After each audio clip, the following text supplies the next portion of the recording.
홈팀 미국은 4-2-3-1을 기반으로 안정적인 중앙 점유와 빠른 전환을 추구한다. 콜 캠벨은 전방에서 순간적인 침투와 드리블 돌파로 상대 수비를 흔드는 역할을 맡는다.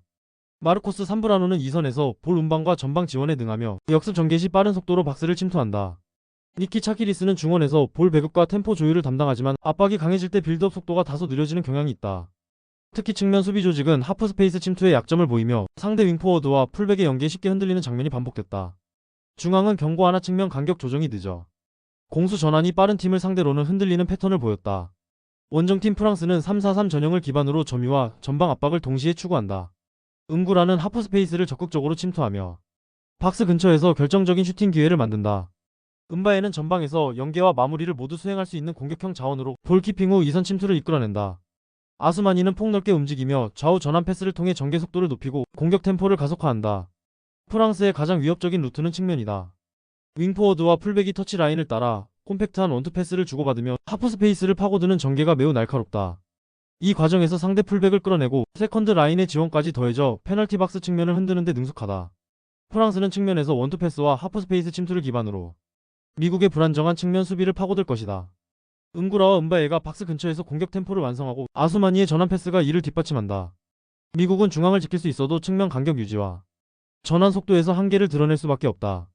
그래서 전술 완성도와 측면 공격에서 우위를 가진 프랑스가 승리할 가능성이 가장 높다. 홈팀 콜롬비아는 4-3-3 전형을 기반으로 안정적인 중원 장악과 빠른 전환 공격을 겸비한 팀이다. 나이저 비아레알은 하프라인 아래까지 내려와 볼을 받아주고 순간적으로 전방으로 찌르는 전진 패스로 공격의 첫 단추를 끼운다. 몬타노는 측면에서 빠른 돌파와 날카로운 크로스로 득점 기회를 만들어내며 세컨드 볼 싸움에서도 강력한 존재감을 발휘한다. 곤잘레스는 페널티 박스 안에서 제공권과 위치 선정에 강점이 있어 세트피스 상황에서 위협적이다. 특히 콜롬비아는 코너킥 찬스가 발생할 때마다 반대쪽 파포스트로 침투하는 제공권 높은 자원을 적극적으로 활용하며 다양한 세트피스 패턴으로 득점을 설계한다. 이번 대회가 남미 대륙 칠레에서 열리는 만큼 같은 남미권인 콜롬비아는 환경 적응에서 확실한 이점을 지닌다. 고온 습도의 기후와 시차 부담이 적어 경기 초반부터 템포를 올려 상대를 압박하기에 유리하다. 원정팀 노르웨이는 4-2-3-1을 기반으로 탄탄한 미드필드 밸런스와 조직적인 빌드업을 추구한다. 한세는 전방에서 피지컬을 활용해 볼을 지켜내고 세컨드 볼을 연결하는 능력이 강점이다. 노르하임은 중원에서 볼을 간결하게 전개하며 때로는 직접 전진 패스를 통해 박스 근처까지 위협한다.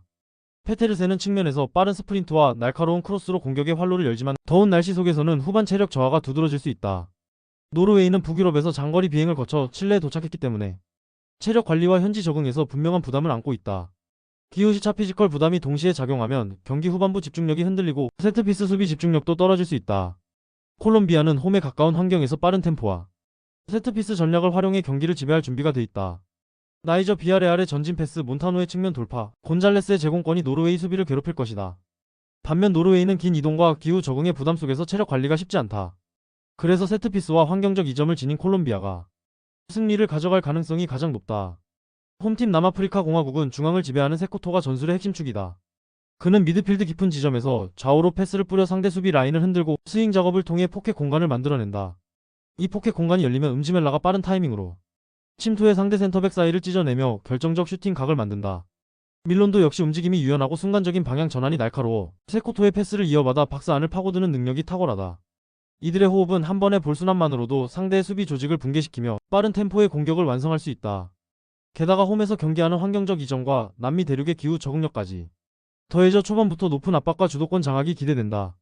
원정팀 뉴칼레도니아는 기본적으로 4-3-3을 가동하지만 안정감이 떨어지고 전환 속도가 느리다. 브루네는 전방에서 몸싸움과 제공권을 활용해 기회를 만들지만 지원이 늦으면 쉽게 고립된다. 우지카스는 측면에서 드리블로 전진하지만 수비 가담이 부족하고 공간 관리가 허술하다. 바키에는 박스 근처에서 결정력을 보일 수 있으나 전반적인 팀 빌드업이 더딘 탓에 자주 볼을 공급받지 못한다. 중원은 압박을 버티는 힘이 부족해 상대가 스윙 패스를 반복하면 쉽게 포켓 공간을 내어준다.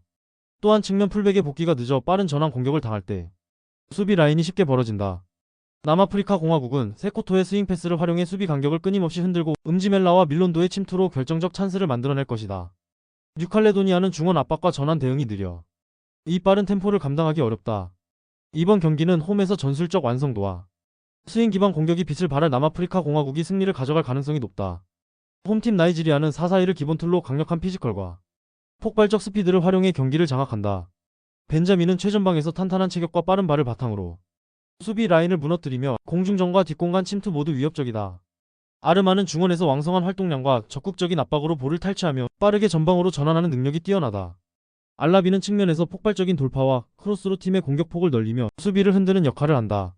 무엇보다 나이지리아 선수들은 타고난 체격 조건과 운동 능력으로 90분 내내 강한 압박과 전진 템포를 유지할 수 있다.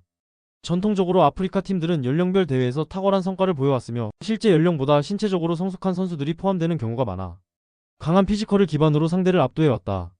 이러한 배경은 이번 대회에서도 나이지리아가 상대를 체력적으로 압살하며 경기 주도권을 줄 수 있다는 강력한 근거다. 원정팀 사우디아라비아는 4-4-2를 바탕으로 기술적 플레이와 점유 중심의 전개를 시도한다. 탈랄하지는 전방에서 유연한 움직임과 개인기를 활용해 공간을 만들지만 강한 압박을 받을 때 공을 지켜내는 데 한계가 있다. 사드 하카위는 중원에서 패스를 연결하고 볼순환을 담당하지만 압박 강도에 따라 쉽게 흔들리는 모습이 있다. 지하드 압둘라 알감디는 측면에서 스피드를 활용해 기회를 만들지만 피지컬 접촉이 잦아지면 경기 영향력이 제한된다. 특히 이 팀은 강한 압박과 높은 활동량을 유지하는 상대를 만나면 체력적, 심리적 부담이 커지고 후반으로 갈수록 수비 집중력이 떨어지는 경향이 있다. 이번 경기에서는 나이지리아의 전방 압박과 폭발적인 템포에 90분 내내 대응하기 어려울 가능성이 높다. 나이지리아는 전통적으로 연령별 대회에서 피지컬과 운동 능력으로 상대를 압도해왔다.